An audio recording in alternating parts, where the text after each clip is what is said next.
మూడున్నర దశాబ్దాలుగా తెలుగు చిత్ర పరిశ్రమను మకుటంలేని మహారాజుగా ఏలుతున్నారు మెగాస్టార్ చిరంజీవి. మూసలో కొట్టుకుపోతున్న టాలీవుడ్కి దూకుడు నేర్పించి కమర్షియల్ సినిమాలకు కొత్త నిర్వచనం చెప్పారు చిరు. తన మార్క్ ఫైట్లు, డాన్స్లు, డైలాగ్ డెలివరీ, డిఫరెంట్ మేనరిజంతో ప్రేక్షకులను కట్టిపడేశారు. శరీరాన్ని పాదరసంలా మెలికలు తిప్పుతూ చిరంజీవి చేసే డాన్స్కి యువత మైమర్చిపోయారు. తెలుగు సినిమా మార్కెట్ను, విస్తృతిని పెంచటంలోనూ చిరంజీవిది కీలక పాత్ర. వసూళ్ల కుంభవృష్టి కురిపించినా, భారతదేశంలో ₹1,00,00,000 తీసుకున్న తొలి నటుడిగా అనిపించుకున్నా అది మెగాస్టార్కే సాధ్యం. దర్శకుడు అనిల్ రావిపూడి చెప్పినట్టుగా ఒక తరాన్ని ఆయన శాసించారు. 80s, 90s kids mega tonic తీసుకున్నారని, వీరిలో చాలామందిని ఇండస్ట్రీ వైపు నడిపించేలా ఆ టానిక్ పనిచేసిందని అనిల్ అన్నారు.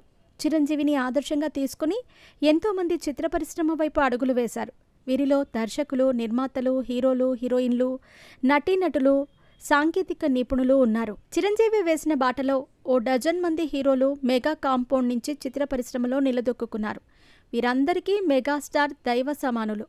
ఆయన్ను ఎవరైనా ఏమైనా అంటే వాళ్ల ఆవేశం కట్టలు తెంచుకుంటుంది. ఎదురుగా ఉన్నది ఏ స్థాయి వ్యక్తి అయినా సరే లెఫ్ట్ అండ్ రైట్ ఇచ్చి పడేయాల్సిందే. ఇక అభిమానులైతే అన్నయ్యపై ఈగ వాలనివ్వరు. మెగాస్టార్ జోలికి వస్తే ఏ వేదికైనా సరే కౌంటర్ ఇచ్చేదాకా వదిలిపెట్టరు. ఈ విషయం ఎన్నోసార్లు రుజువైంది. ఈ క్రమంలో ఓ సినిమాలో చిరంజీవిని తిట్టిన నటిని మెగా ఫ్యాన్స్ వెంటాడటంతో ఆమె వణికిపోయారట. వరుస పరాజయాలతో చిరంజీవి ప్రభ మసకబారుతున్న దశలో, ఆయన కెరీర్ అయిపోయిందని పుకార్లు చక్కర్లు కొడుతున్న దశలో హిట్లర్ సినిమాతో బౌన్స్ బ్యాక్ అయ్యి అందరి నోటికి తాళం వేశారు చిరు. మలయాళంలో బ్లాక్ బస్టర్ అయిన సినిమాను ముత్యాల సుబ్బయ్య దర్శకత్వంలో రీమేక్ చేశారు. 1997 జనవరి 4న ప్రేక్షకుల ముందుకు వచ్చిన ఈ సినిమా సంచలన విజయం సాధించింది. అన్నా చెల్లెళ్ల సెంటిమెంట్, చిరంజీవి నట విశ్వరూపం, పాటలు అన్నీ కలిసి హిట్లర్ను బ్లాక్ బస్టర్గా నిలబెట్టాయి. ఈ సినిమాలోని నడక కలిసిన నవరాత్రి, కన్నీళ్లకు కన్నీళ్లొచ్చే పాటలు నేటికీ ఎవర్ గ్రీన్. ఒంగోలులో హిట్లర్ సినిమా 100 రోజుల వేడుక జరిగింది. హిట్లర్లో చిరంజీవి చెల్లెళ్లుగా అశ్విని, మోహిని, పద్మశ్రీ, గాయత్రి, మీనాకుమారిలు నటించగా మెగాస్టార్తో రంభ ఆడిపాడారు. దర్శకరత్న దాసరి నారాయణరావు, రాజేంద్ర ప్రసాద్లు కీలక పాత్రలు పోషించారు. ఈ సినిమా సందర్భంగా తనకు ఎదురైన పరిస్థితులను బుల్లితెర నటి మీనాకుమారి ఓ ఇంటర్వ్యూలో పంచుకున్నారు.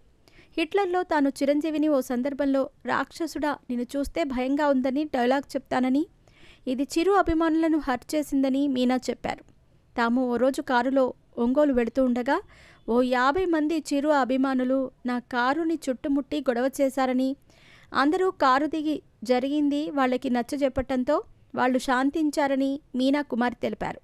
ఈ ఘటన ఇప్పటికీ తనను భయపెడుతూనే ఉంటుందని ఆమె గుర్తు చేసుకున్నారు. ప్రస్తుతం ఈమె వ్యాఖ్యలు సోషల్ మీడియాలో వైరల్ అవుతున్నాయి.